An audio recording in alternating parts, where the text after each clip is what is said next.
रहल छी हम अमृता झा एकटा सामा चकेवा के गीत गाबि रहल छी तऽ आओ सुनै जाओ।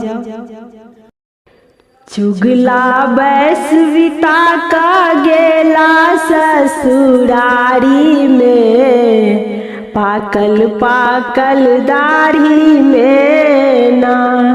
चुगला बैसविता का गेला ससुरारी में, पाकल पाकल दाढ़ी में ना।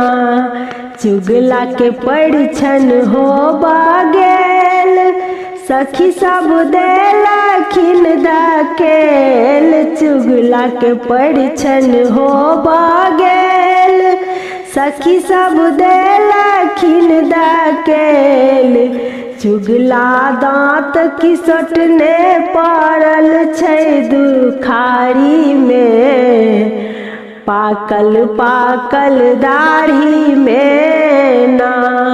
चुगला दाँत किसटने पड़ल छै दुखारी में, पाकल पाकल दाढ़ी में ना।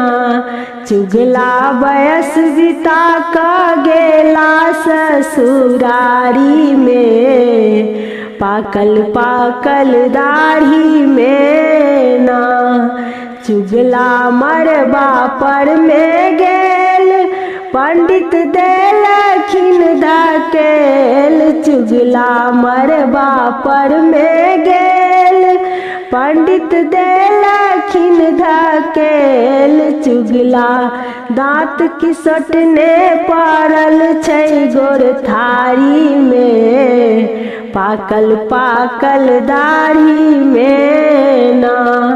चुगला दाँत किसटने पड़ल छै गोरथारी में, पाकल पाकल दाढ़ी में ना।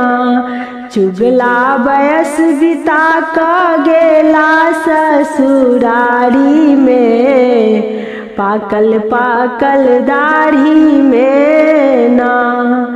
चुगला को बड़ घर में गेल, चुगली देलखिन धकेल। चुगला को बड़ घर में गेल, चुगली देलखिन धकेल। चुगला दाँत किसटने पड़ल छै ओरियानी में, पाकल पाकल दाढ़ी में ना।